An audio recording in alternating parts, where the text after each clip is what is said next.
Hi everybody. Today I'm going to be talking about a few things, starting with the Internet of Things, cloud computing, then going to computer hardware, and open source. John Nesbitt once said, "The most exciting breakthroughs of the 21st century will not occur because of technology, but because of an expanding concept of what it means to be human." Today, technology is taking what it means to be human and evolving it into the reliance on the seamless function of life and computing.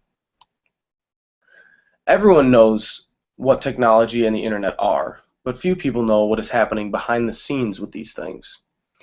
In this presentation, I will cover a few topics that have aided technology in its rapid advancement today. There has never been a point in history when technology has advanced as fast as it is right here and now. The development of computer hardware was the dawning of a new era that has led to things like cloud computing, open source software, and all of this has become an integrated part of life and the massive entanglement that we call the Internet of Things. Every sci-fi movie and TV show has some crazy new technology that at the time may seem like a fantasy, but these things tend to become a reality after a while. The Internet of Things, or IoT as many people refer to it, has become a part of everyday life. From our coffee being ready at the right time in the morning, to having our clothes cleaned by a washing machine that knows exactly what cycle to perform at the right time. Life is slowly becoming a sci-fi flick in itself, thanks to the Internet of Things. At this point in time, there's no telling how far it will take us. Pretty soon, all things and aspects of life will be connected together through the Internet of Things. I'm sure there's some confusion about what the Internet of Things is at this point, so let's break it down. The Internet of Things is the idea that every piece of technology we have today is or will soon be intertwined. Machines have been leading the charge in this battle on the Internet for Things. Have you ever wondered how your curling iron will turn off after a certain amount of time?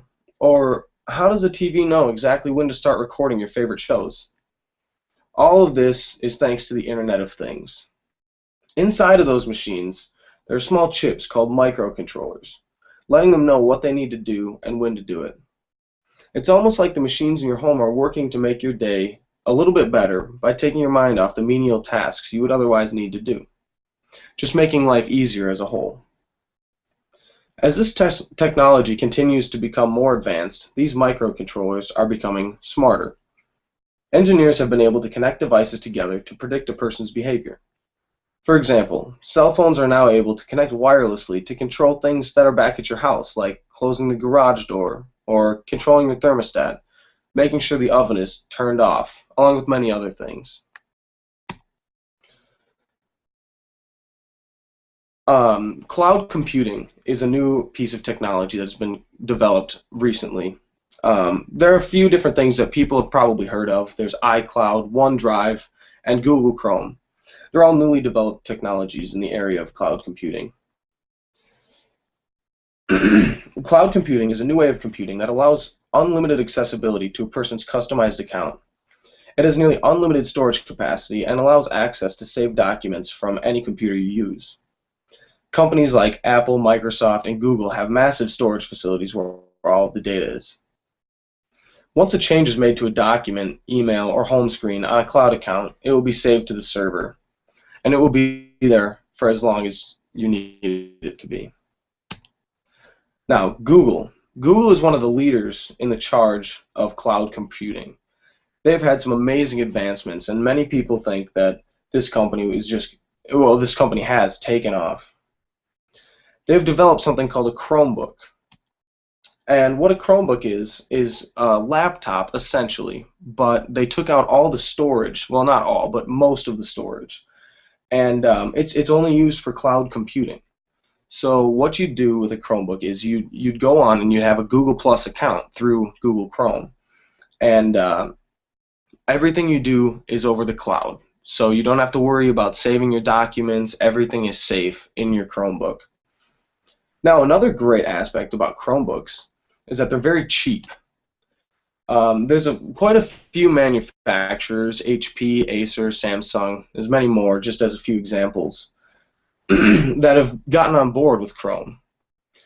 And this allows Chromebooks to be very, very cheap, starting at about $200 a piece, which is very cheap, saying that let's say a new Apple laptop is going to cost you anywhere from $1,000 to $2,000. Now, let's move on to computer hardware.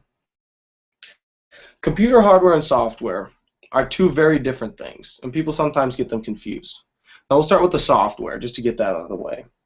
The software is what you see on the screen. It's the activities that are being performed. So when you're looking at the computer, anything on the screen, that's software. Applications, the operating system, Microsoft Word, that's all software. Now, the computer hardware is the material components. So this picture here just shows how it operates all the device functions and it makes it work properly. But I'll break it down into a few easy steps that will hopefully help understanding. So processor.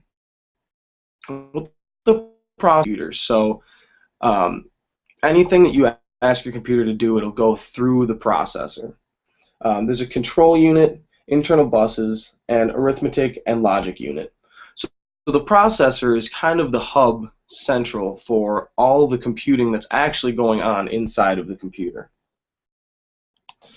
Now, memory. This is a picture here of a memory strip that would be inside of the computer. Now, what the memory strip will do is it'll accept commands that are given to it. So the things that you tell your computer to do will go through the memory, and the memory holds the data that the computer needs to analyze those commands that you're giving it.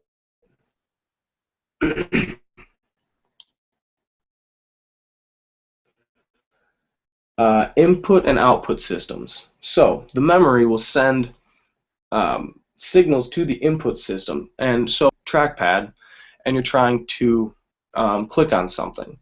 Now that'll go into the input system through the processor, and then the processor will determine what you need to do and send it through the output to be displayed on the screen with the software. Okay, finally, there is a storage piece. So this storage piece is the external memory. Now, a document on Word, something like that, that's going to go straight to the storage. Now, this picture here is a hard drive that's driven by a disk, and that technology is becoming a little bit outdated. They've developed solid-state drives that are much more efficient and cooler, temperature-wise, that is, which seem to be working a lot better, and that technology is really taking off. So this just saves all the data that you would like to save on the computer. Okay, software. Now, open source software is a really cool thing. It's cool for many ways. It's most of the time it's free for people to use, which is great. It's also freely updated. So what I mean by that is if you have the software, the person who made the code is required to give you the code also. So you would be able to look through the code and make changes and determine, if you see errors or anything like that, you get to update the code yourself, which is a really, really cool feature for a couple reasons. So Linux is kind of the pioneer, the biggest open source website or program around, and this Linux is amazing. So with the open source, it's able to have faster update speeds, and everything just flows nicer. You have people that are constantly updating things and getting it up to speed. Linus Torvalds was the founder of Linux, and he's from Portland. So a lot of the times companies such as Linux will have a central organization of people who are kind of supervising the code updates from random people. Now when these code updates come in, the central organization will have these people look at it, and they supervise the updates and accept or deny the code changes depending on what they think is necessary. Now in conclusion, I believe that the Internet of Things, cloud computing, computer hardware, and open source programs are leading the way for the advancement of technology today. With these advancements, there is no saying how far technology will take us. Someday, we will be connected up to everything we own to a certain extent, and the menial everyday tasks, even saving documents to your computer, will be a thing of the past. Thank you for listening, and leave any questions or comments in the section below.